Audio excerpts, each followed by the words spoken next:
Aquí se habla derecho penal. Un sistema de gobierno no es más que la estructuración del poder político para que éste pueda ser ejercido por el Estado. Estos modelos varían de un Estado a otro o de una época histórica a otra. Así, la fórmula de cada modelo de gobierno depende de diversos motivos que pueden ir desde causas culturales o religiosas a causas coyunturales como una crisis humanitaria, una crisis económica o un vacío de poder. Son muchas y diversas las clasificaciones de los sistemas de gobierno y formas de Estado. Entre las más conocidas están las repúblicas presidencialistas como la venezolana, las parlamentaristas como la italiana o las unipartidistas como la cubana. Sin embargo, todo se resume en dos posiciones políticas opuestas, que datan de la votación del año 1789 en la Asamblea Nacional Constituyente de la Revolución Francesa, donde los aristócratas se sentaron del lado derecho por ser una posición ligada a la costumbre de ubicar allí los lugares más honorables, mientras que los diputados, autoproclamados patriotas, se ubicaron a la izquierda. Y es acá donde nacen las expresiones de la izquierda y de la derecha en el contexto político. La identificación de estas dos tendencias políticas es variada. En Estados Unidos, por ejemplo, con el Partido Republicano y el Partido Demócrata, en Gran Bretaña con los conservadores y los laboristas, o en Portugal con el Partido Socialdemócrata y el Socialista. En agosto de 2017 se creó el Grupo de Lima, que agrupa a representantes de 14 países de Latinoamérica con el objetivo de buscar una salida pacífica a la crisis venezolana. El Foro de Sao Paulo es una coalición de 111 partidos políticos de izquierda latinoamericanos, fundado por el Partido de los Trabajadores de Brasil en el año 1990. En julio de este año nace el Foro de Puebla, en el municipio mexicano del mismo nombre, conformado por 10 países de América Latina, quienes firmaron un acuerdo contra el avance de la llamada ultraderecha. Y así llegamos a las revueltas callejeras registradas en Santiago de Chile en las últimas semanas, de lo cual se ha hablado, por ejemplo, sobre la participación del Foro de Sao Paulo y el de Puebla en estos sucesos, y también en los sucesos de Ecuador. De igual modo resulta de sumo interés las declaraciones de Nicolás Maduro y de Diosdado Cabello, donde se adjudican responsabilidad en estos hechos como instigadores y señalan que los ejecutores fueron comunistas chilenos. Sobre todo resulta de sumo interés esto último cuando en este mismo programa, en el episodio número 10, se hizo referencia a la teoría sobre la autoría mediata en los aparatos organizados de poder, la cual permite castigar como autor del delito al líder que ordena el crimen, es decir, al hombre de atrás, al Hintermanner. Tenemos más de 5 años de convulsión política en Venezuela. También en el que hemos sido víctimas de una estéril lucha de poderes donde un gobierno totalitario se resiste a aceptar que se ha equivocado en sus políticas. Y esta situación, con un efecto de onda expansiva, se viene regando a los países hermanos, incluso países de la región que han alcanzado niveles óptimos en sus índices económicos y sociales, como Chile. Y acabamos de escuchar, ya va, perdón, ya que tengo aquí el archivo que no es, Christopher, perdóneme. Y acabamos de escuchar Radio Capital de la Vida ON del año 2010. Mi nombre es Jonathan Mustiola y esto es Aquí se habla de Derecho Penal. En la próxima hora vamos a abordar distintos temas de actualidad que serán analizados desde la óptica de un penalista y defensor de los derechos humanos. Esta nueva emisión se está grabando el 1 de noviembre de 2019 en los estudios de Humano Derecho Radio Estación ubicados en la ciudad de Caracas, Venezuela. También estamos grabando en formato podcast bajo la plataforma Spreaker. La versión streaming de este programa se transmite a las 8 de la noche los días miércoles y sábados vía web a través de www.humanoderecho.com. Y si no pudiste escucharnos el miércoles o el sábado, simplemente quieres volver a escuchar este u otro programa, los audios y los podcasts estarán colgados en mi canal de YouTube, en SoundCloud, en Spreaker y en Anchor. Y también en el canal de YouTube de Humano Derecho Radio. Colaborando en los controles, Christopher Salazar y Héctor Meneses. Vamos con música, vamos a escuchar a Queen con el tema I Want to Break Free del año 1984. Bueno, como ya yo lo he dicho acá en varias oportunidades, a mí no me gusta mucho la política.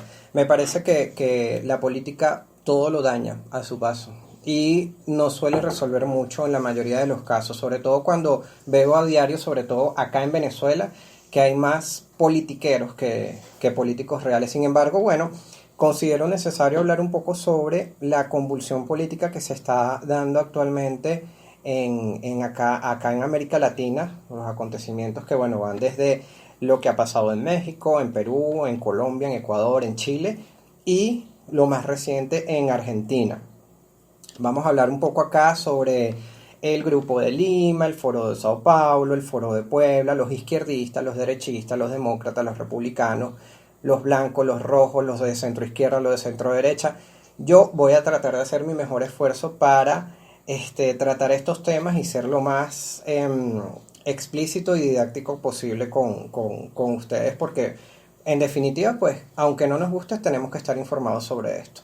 En la parte final del programa, del programa de hoy, me va a estar acompañando una de las periodistas del Pitazo, Elizabeth Hosto, quien ya ha participado en este programa, en la emisión sobre los tiroteos masivos en Estados Unidos.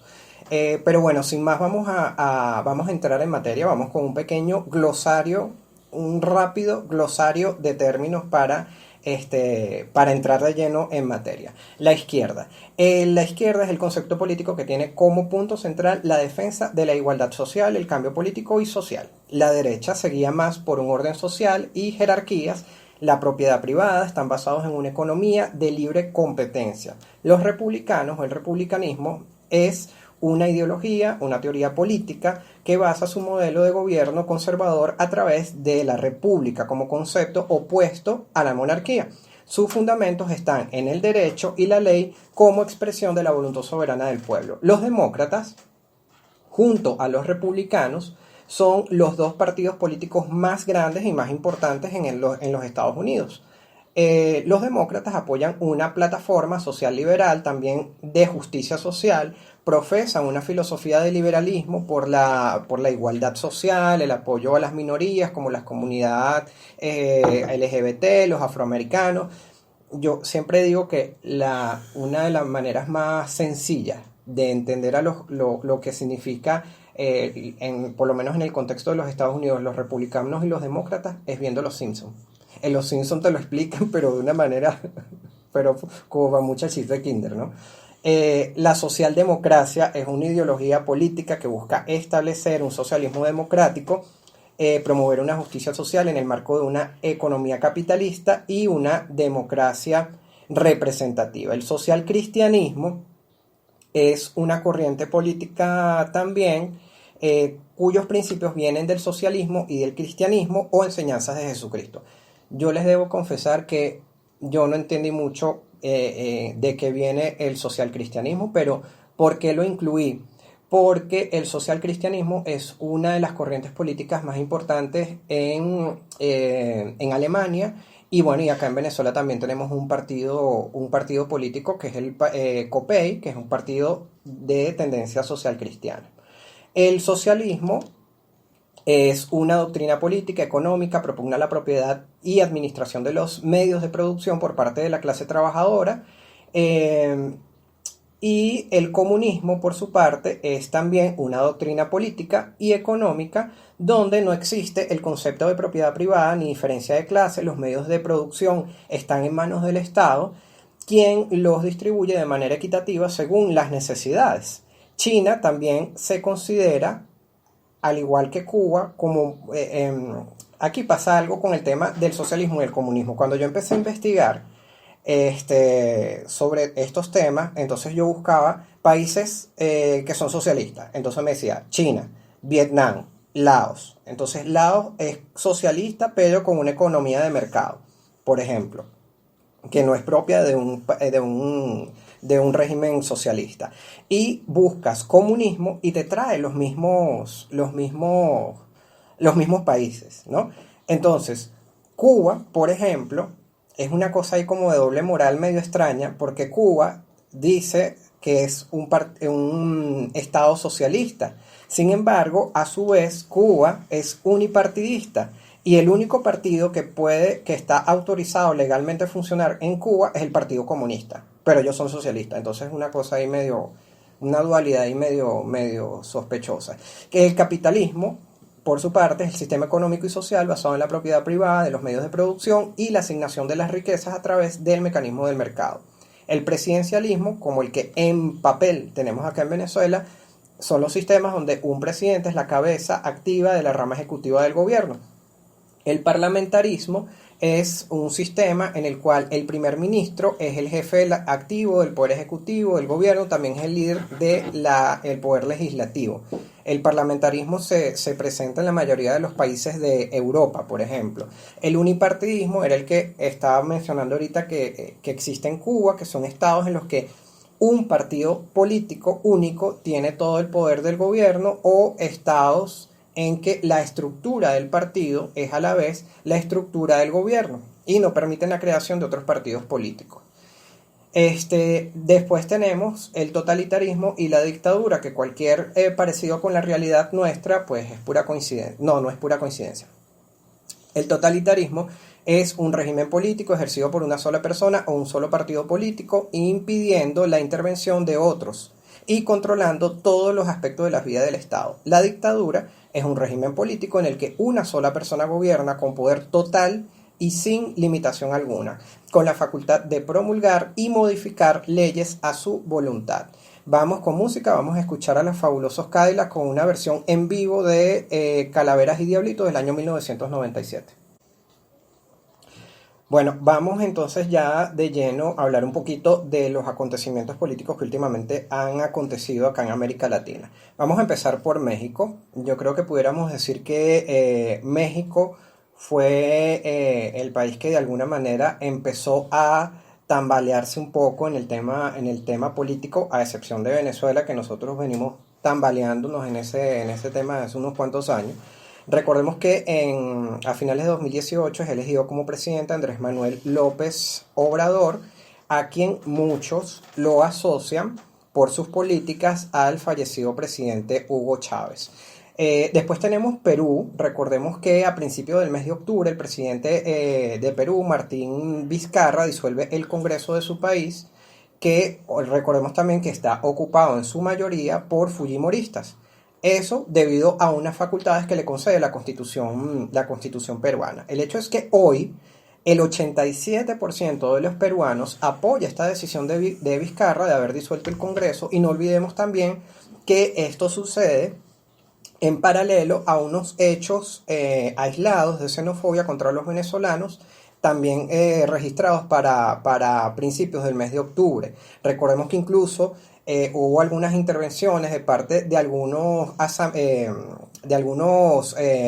parlamentarios peruanos, donde decían cosas como que los venezolanos, malos o buenos, tienen que salir del país. Esta fue la declaración de una legisladora fujimorista, Esther Saavedra, en el Congreso peruano. Luego tenemos los hechos que han acaecido en Ecuador. Recordemos que la noche del 1 de octubre también, fíjense, muy cercano a lo que sucedió en el Perú, el presidente Lenín Moreno anuncia en cadena nacional la eliminación del subsidio a la gasolina, a los combustibles.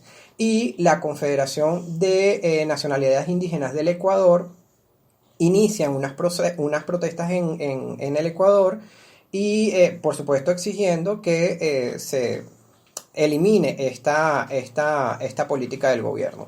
El presidente, debido a este tema, con los disturbios y los saqueos, supuestamente mueve el gobierno de Quito hacia Guayaquil.